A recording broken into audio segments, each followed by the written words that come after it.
Little Red Riding Hood by Jacob W. Grimm. Once upon a time, there was a small village which has a big forest. In that village, there lived a nice, sweet girl with her mom.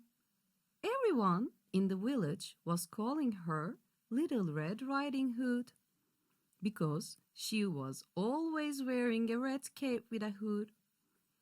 She was enjoying to visit her grandmother often, who was living on the other side of the forest, and her grandmother was being so happy to see her. One sunny, beautiful day, Little Red Riding Hood was helping her mom to make cookies. Oh, those cookies were smelling really good. After they baked the cookies, the Little Red Riding Hood turned to her mom and said, "Mom, as you know, my grandmother loves cookies so much. Let's put some in a basket and visit her." "Yes, sweetheart," she said, "but I am busy today. Let's visit her tomorrow." Little Red Riding Hood said, "But I want her to eat these delicious cookies fresh. How about I take the cookies to her today?" Her mom hesitated to let her use the forest path alone, and she said, "Forest is big and there are some wild, dangerous animals, darling. Also, I am not sure if you can find your grandmother's house alone." Little Red Riding Hood smiled and said, "Don't worry, Mom. We visited her so many times together. I can easily find her house, and on the path, I won't talk to the strangers." Her mom asked worriedly, "What about the wolf? You know he's very dangerous." Little Red Riding Hood answered calmly, "We had never seen him before. I don't know his appearance, but I can protect myself." Little Red Riding Hood insisted so much that her mom let her go unwillingly. She left the house and started walking in the forest. However, as Little Red Riding Hood was greeting her animal friends and walking on the flowery path, the dangerous evil wolf was watching her behind a tree. Slowly, the wolf showed himself and said, "Hey, Little Red Riding Hood, where are you going? A good smell is coming from your basket. What is inside of it?" And the Little Red Riding Hood replied, "Hello, sir. With my mom, we baked cookies, and now I am taking some to my grandmother." The wolf said, "That's very kind of you. So, are you alone?" Little Red Riding Hood answered, "Yes, I am alone." The wolf's eyes sparkled.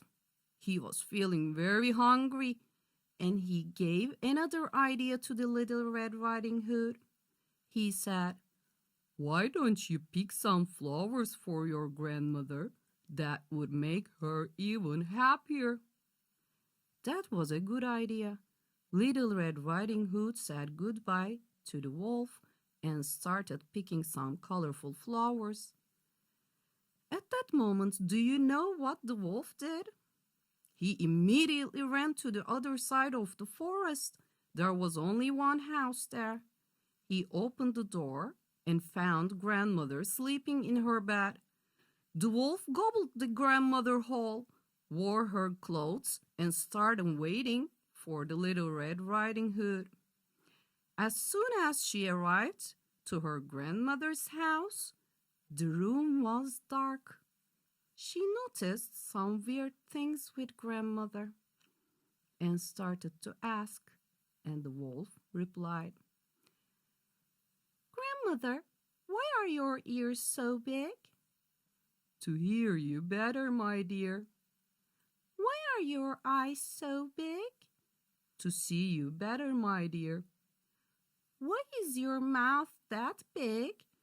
to eat you." The wolf jumped out of the bed. Little Red Riding Hood understood that it was the wolf. She started screaming and asked for help. Just then, a woodcutter showed up. He was always visiting the grandmother when he was around. He saw the wolf and hit the wolf's head with an axe.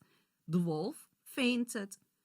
Immediately, the woodcutter cut the wolf's stomach, and they saved the grandmother unharmed.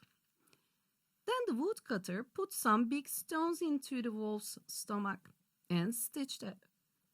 A little while later, the wolf woke up and felt pain in his stomach.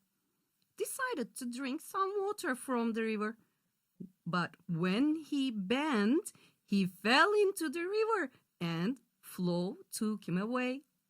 The wolf could give no harm to them anymore.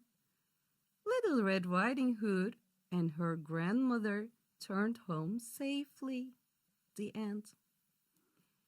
A little note. My little sweet listeners, this story reminds us not to speak to the strangers and always be careful when we go out. Stay safe. Yes, my little ones, now it's your turn to create your own story.